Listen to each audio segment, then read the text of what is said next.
বক্তব্য দীর্ঘায়িত করব না।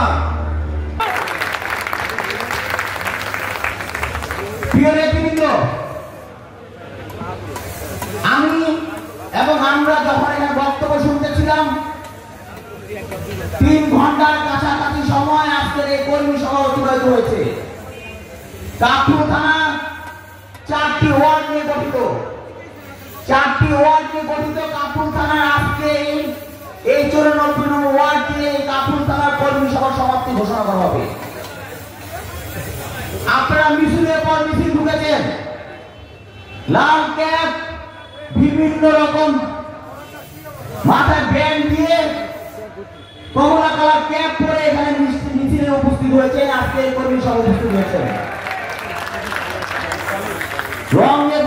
রঙে বিভিন্ন কালারের ক্যাপ পরে উপস্থিত হয়েছেন ঠিকই।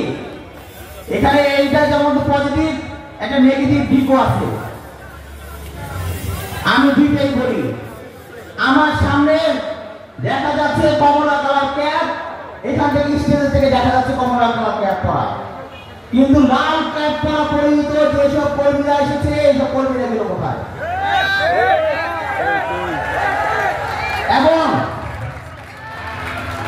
বিভিন্ন রকমের জ্ঞান মাথা জ্ঞান করে কর্মীরা উপস্থিত ছিল, এই কর্মীদের কিন্তু আমি দেখতে পাচ্ছি না।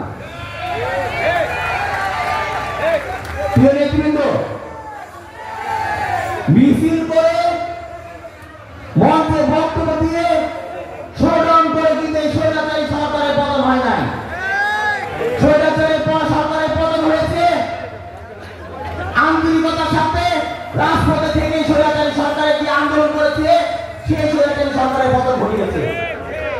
প্রিয় নেতৃবৃন্দ, বিএনপি ভারপ্রাপ্ত চেয়ারম্যান জনাব তারেক রহমানের নির্দেশে স্বৈরাচারের পতনের যে আন্দোলন হয়েছে সেই আন্দোলনের সূচনা হয়েছিল মিরপুর 10 নম্বর।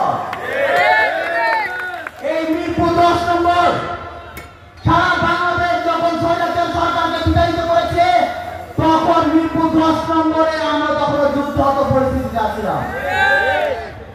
আমাকে বিএনপি সিনিয়র নেতৃবৃন্দ সহ আমার বিএনপি ভারপ্রাপ্ত চেয়ারম্যান জনাব তারেক রহমান সহ আমাকে বারবার খোঁজ নিয়েছে মিরপুর 10 নম্বরের কি অবস্থা।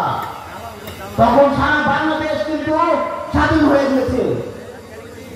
এই সড়কে পাশে আজকে এই কর্মী সভা অনুষ্ঠিত হচ্ছে। অনেকে অনেক রকম বক্তব্য দিয়েছেন। প্রিয় বন্ধুরা, একটু আগে এক কর্মী আমাকে এসে বলে এখানে এক আওয়ামী লীগ লোক এসে তাকে বলে তুমি এখানে কি করো? এত বড় সাহস তাকে দিল। এই আওয়ামী লীগ দোসররা আপনাদের সাথে কারো না কারো সাথে এসেছে, এখন এসে আমাদের সবাই আমার যুবদলের নেতাকে বলে তুমি এই সবাই কি করো? তাকে ধরো না কেন? সে কার সাথে এসেছে?